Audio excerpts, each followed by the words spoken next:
যখন ফেরাউন পানিতে ডুবে মারা যাচ্ছিল তখন জিব্রাইল আলাইহিসসালাম তার মুখে মাটি কেন চেপে ধরে। রাতের বেলায় হযরত মূসা আলাইহিসসালাম বনি ইসরাইলদের নিয়ে যাচ্ছিলেন। ফেরাউন জানতে পেরে তার বাহিনী তৈরি করে আর বনি ইসরাইলদের খতম করার জন্য বেরিয়ে পড়ে। যখনই সকালের সূর্য উঠলো ফেরাউন তাদের পিছনে পিছনে ধাওয়া করে। মূসা নবীর সামনে ছিল গভীর সমুদ্র আর পিছনে ছিল মৃত্যু। বনি ইসরাইলরা চিৎকার করতে থাকলো, আমরা মারা যাব। মূসা নবীর ঈমান ছিল এতটাই শক্ত, তুফানও তাকে কিছুই করতে পারেনি। মূসা নবী তাদেরকে বললেন, না, নিশ্চয়ই আমার রব আমার সাথে আছেন, তিনিই আমাকে রাস্তা দেখাবেন। আল্লাহর হুকুমে তিনি পানিতে লাঠি দিয়ে আঘাত করলেন। দেখতে দেখতে পানি দুই ভাগ হয়ে যায় আর পানি পাহাড়ের মতো দেয়াল তৈরি করে। রাস্তা একেবারেই শুকনা। মূসা নবী ও বনি ইসরাইলরা আস্তে আস্তে সামনে যেতে লাগে। ফেরাউনও দুশমনের খাতিরে তাদের পিছু নেয়। যখন মূসা নবী সাগরের তীরে চলে গেলেন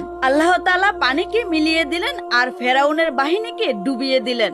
যখন ফেরাউন ডুবে যাচ্ছিল তখন সে বলে, আমি ঈমান এনেছি মূসা নবীর রবের উপর, তিনি ছাড়া আর কোনো মাবুদ নেই। যখন জিব্রাইল আলাইহিস সালাম ফেরাউনকে এমনটা করতে দেখেন তখন তিনি মাটি নিয়ে তার মুখে চেপে ধরলেন। এই কারণে যদি ফেরাউন তওবা করে ফেলে তাহলে আল্লাহর রহমতে তাকে ক্ষমা করে দিবে। যখন আজরাইলকে দেখতে পাওয়া যায় তখনকার তওবা আল্লাহ কবুল